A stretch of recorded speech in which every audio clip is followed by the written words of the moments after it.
A mis 87 años, recibí una llamada de mi hija desde Sevilla, donde vive con su esposo y sus hijos, que, aunque ya son adultos, para mí siguen siendo niños.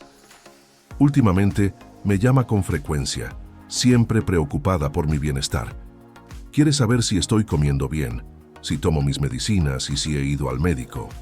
Ese día, con voz seria, me dijo que no podía seguir viviendo así solo. Yo llevo más de 6 décadas en el mismo piso, en el barrio de toda la vida.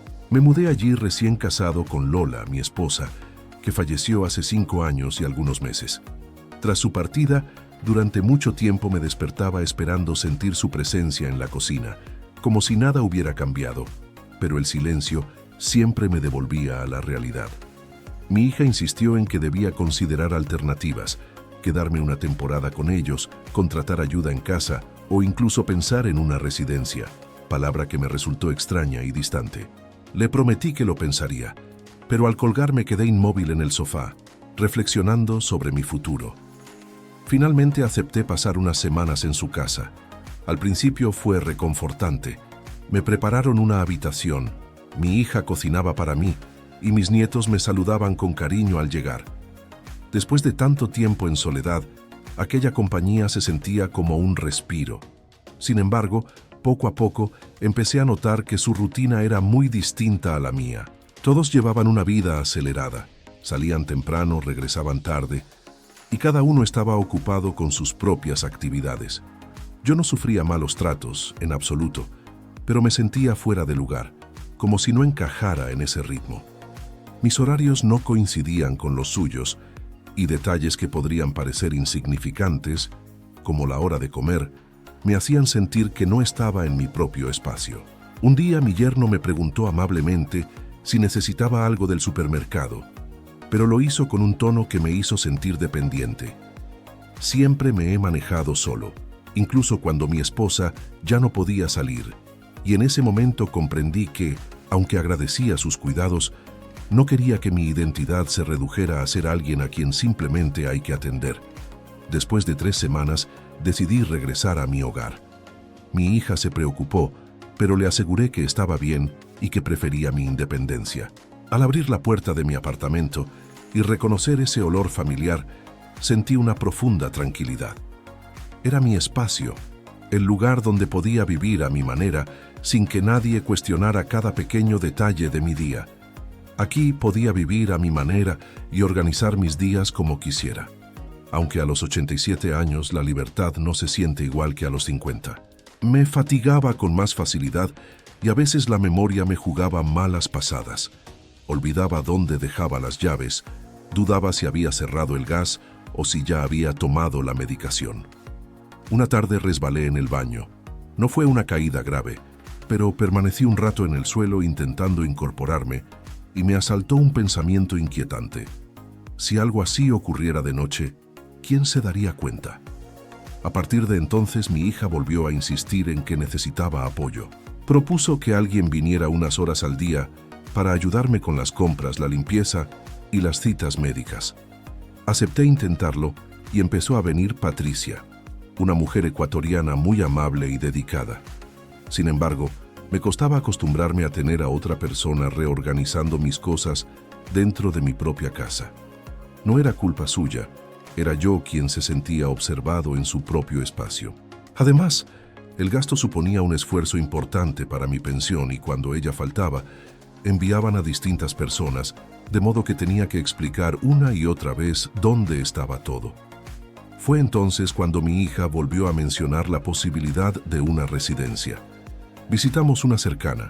Era moderna, luminosa y tenía jardín. Nos enseñaron las habitaciones, el comedor y las salas de actividades. Todo muy ordenado y bien atendido.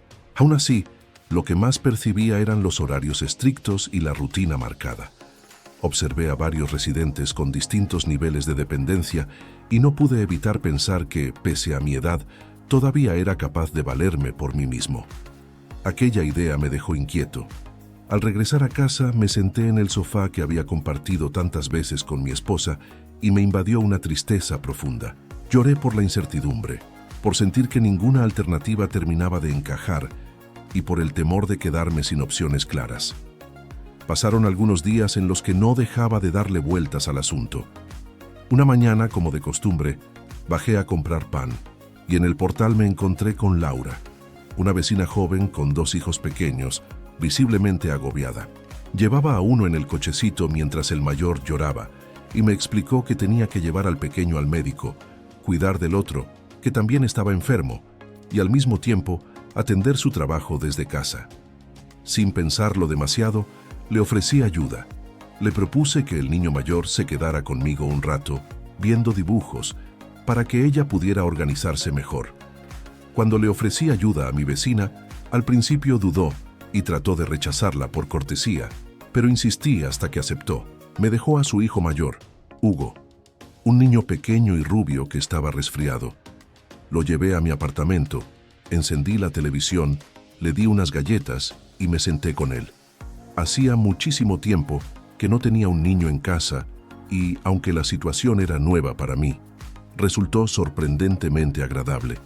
Cuando Laura regresó, estaba tan agradecida que apenas podía expresarlo.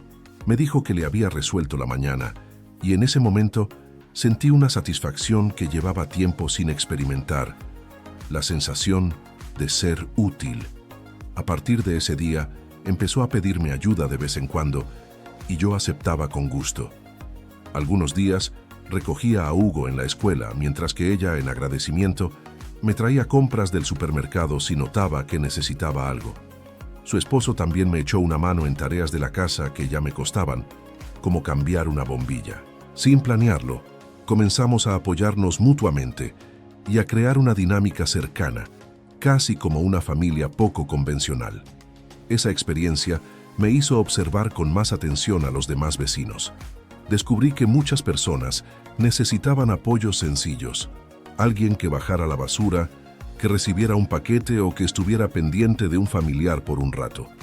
Empecé a ofrecer mi ayuda y al mismo tiempo otros comenzaron a incluirme en sus gestos cotidianos. Me compartían comida, me invitaban a tomar café o me preguntaban si requería algo. Gracias a ese intercambio, entendí que no buscaba que me protegieran de todo, sino mantener mi autonomía y seguir aportando a quienes me rodeaban. Necesitaba sentir que todavía tenía un lugar activo en la vida de los demás. Hace poco hablé de todo esto con mi hija. Al principio le costó comprenderlo. Le preocupaba que me agotara o que pudiera tener algún percance. Reconozco que sus temores son razonables, pero le expliqué que prefiero mantenerme ocupado en cosas que tienen significado para mí. Continúo viviendo solo y hay días difíciles, jornadas en las que me siento cansado y todo requiere más esfuerzo. Sin embargo, también hay momentos luminosos. Cuando Hugo me espera con un dibujo, cuando Laura sube a compartir un café o cuando algún vecino confía en mí para un pequeño favor. No sé qué traerá el futuro. Tal vez con el tiempo necesite más ayuda, y si ese momento llega, sabré afrontarlo. Por ahora sigo siendo capaz de participar, de contribuir y de conservar mi identidad. Quiero continuar siendo el vecino que sale cada mañana a comprar pan y que forma parte de la vida del edificio. Para mí, envejecer no significa desaparecer, sino adaptarse. Aunque ciertas cosas ya no estén a mi alcance, he ganado otras habilidades. Sé escuchar mejor, tengo más paciencia y comprendo que el verdadero valor de la vida está en compartirla con los demás.